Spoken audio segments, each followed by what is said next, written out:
Today, we are going to dive into something really practical, a communication technique that can totally change the game, especially in those tense, emotional moments we all have. We're going to explore the art of what's called Mini NVC. I mean, you've been there, right? We all have. You're trying so hard to connect with someone, your partner, your kid, maybe a colleague at work, and it just goes sideways. The whole conversation just spirals into a fight. You're trying for connection, but you end up with conflict. Well, what if there was a simple, easy-to-use toolkit that could help you flip that script? So here's our game plan. We'll kick things off with the classic communication formula and, why it can be a little tricky. Then we'll meet its awesome little sibling, Mini NVC. We are going to talk about the absolute most important first step, the pause, before we jump into 4 verbal tools and 1 silent superpower you can start using right away. I promise, by the end of this, you're going to feel way more equipped to start building those real connections. Okay, first things first. To really get the mini version, we gotta start with the original. The gold standard in compassionate communication is a framework from Dr. Marshall Rosenberg, and it's called Nonviolent Communication, or NVC for short. So the classic NVC process, it's this really beautiful, complete 4-step recipe. You start with a totally neutral observation, just the facts of what happened.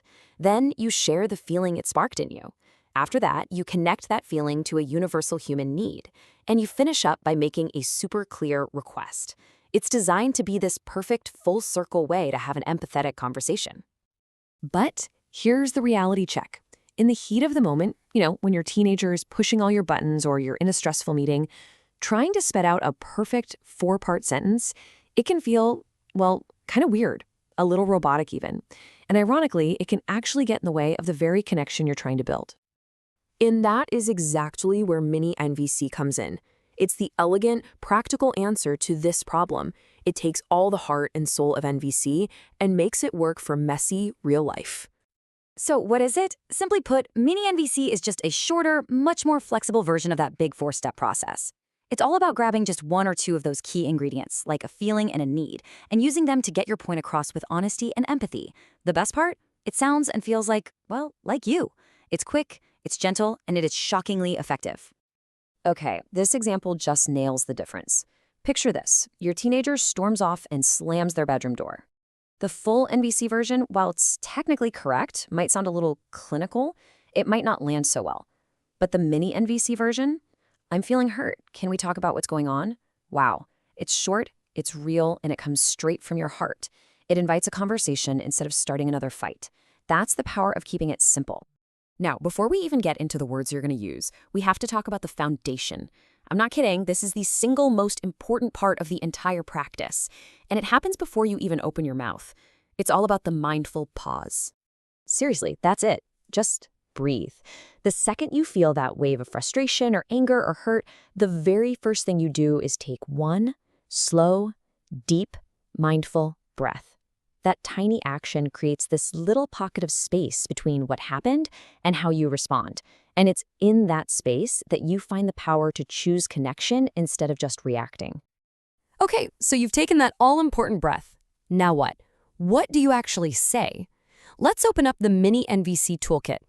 We're going to walk through 4 key verbal combos you can literally start using today. First up in our toolkit is the feeling need combo. We'll just call it FN to keep it simple. This one is all about just getting what's going on inside out. You just state the feeling you're having, and then you name the universal human need that's connected to it. It is such a powerful way to let someone know what's really happening for you without any blame or finger pointing. Let's hear what this actually sounds like. So for setting a quick boundary, you could say, I'm feeling overwhelmed, I need some quiet time. Or to show some vulnerability, I'm feeling worried, I need to know you're safe. In the middle of a frustrating project, I'm feeling frustrated, I need more cooperation. Or for something we all need sometimes, I'm feeling sad, I need some appreciation. See how clear that is? It's direct, but it's not a demand. All right, moving on to our second tool. This is the need request combo, or NR. This one is all about action. It gets straight to the point, you state the need you figured out during your pause, and you follow it up right away with a really specific, concrete action. You're basically drawing a straight line from the problem to a possible solution. Let's listen to some of these. If you need help right away, I need support right now. Could you help me with dinner? When things are just too loud, I need peace right now. Could you lower your voice? A simple ask for help. I need support. Can you help me with the dishes? And a classic for any parent. I need order. Could you put your shoes away now? See? Super clear, super direct. Okay, tool number 3 is a really good one. It's the Observation Request Combo, or OR. Now, this tool is fantastic because it starts with something nobody can argue with: objective reality. You just state a neutral fact, what you see or hear, without any judgment. Then, you make your request. This approach is amazing at lowering defensiveness because you're not starting with an accusation. Let's check out these examples. So instead of yelling, "This place is a mess," you could say, "I see the toys are still out. Can you please put them away now?" Or when you're tired of repeating yourself, "That was the third reminder. Can we agree on a time to do it?" For those tricky tech boundaries, your phone's still on at bedtime. Can we turn it off together? And for a small recurring annoyance, you left the door open again. Could you close it gently next time? It keeps the focus on the behavior, not the person's character. And that brings us to our fourth and final verbal tool. This is the most complete of the mini models. It's the Feeling Need Request Trio, or FNR. Think of this one as the deluxe version.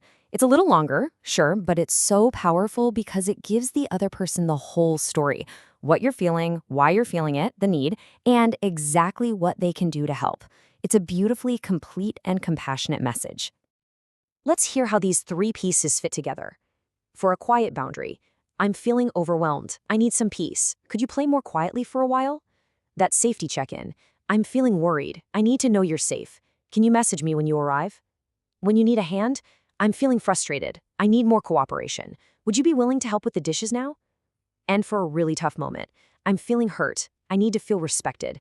Could you speak to me without shouting? You can feel how each part builds on the last to create a really clear, heartfelt message. So, we've covered 4 powerful things that you can say, but now let's talk about the most powerful tool in the entire kit. And guess what? It's completely silent. This is the internal practice you do that changes everything before a single word even leaves your lips. Seriously, this is the real game changer. It's called Silent NVC. And it's basically a super fast internal check-in that you do in that little space you created with your mindful pause. It literally takes seconds, but it can completely transform the energy you bring to the conversation. It's not about finding the perfect words, it's about fixing your intention first. It's a quick 3-step mental checklist. First, you pause and connect with what you're feeling and needing. Second, you check your real intention. And third, you make a conscious choice to respond kindly. Let's break that down real quick. So step 1 is about giving yourself a quick hit of empathy. In that pause, you just ask yourself, okay, what am I really feeling right now? Am I angry or am I hurt? Am I scared? And what do I need? Do I need some support, some understanding? This just grounds you in your own truth. All right, step 2. This one requires some serious honesty. You have to ask yourself, what's my goal here? Am I genuinely trying to connect with this person? Or am I trying to control them? Am I trying to win, to be right, to make them do something? This one question can pull you back from the brink and remind you what's really important. And finally, the last check before you speak. You ask yourself this: if I make this request, am I truly genuinely okay with them saying no? Because if the answer is no, if you're going to be angry or resentful if they don't do what you ask, that it's not a request, it's a demand. And this final check ensures you're showing up with real respect. And there you have it: the pause, the 4 verbal tools, and that silent superpower. So let's bring it all home and talk about how you can start putting this amazing toolkit into practice, like today. Now, this is so important to remember. These are not rigid scripts you have to memorize. Please think of them like tools in a toolbox. Be flexible, be creative, mix and match them. Sometimes a quick FN is all you need. Other times the full FNR is the right call. The only rule is to always keep the spirit of NVC, that core of honesty and empathy, right at the center of it all. So let's do one final recap of your complete Mini NVC toolkit. It all starts with the mindful pause. That's non-negotiable. Then you've got your verbal tools: feeling need, need request, observation request, and the full feeling need request. And holding it all together is your secret weapon: the internal practice of silent NVC. And as you go out and start trying this, please remember this one last thing. The goal is not a perfect script. It's not about getting the words exactly right. The goal is a genuine, messy, beautiful, heartfelt connection with another person. That's it. That's the whole point. I want to leave you with this powerful thought from the man who started it all, Marshall Rosenberg. He said, "The objective of NVC is not to win arguments, but to create a quality of connection that allows everyone's needs to be met." And that right there is the true heart of this whole practice. Thanks so much for exploring this with me today.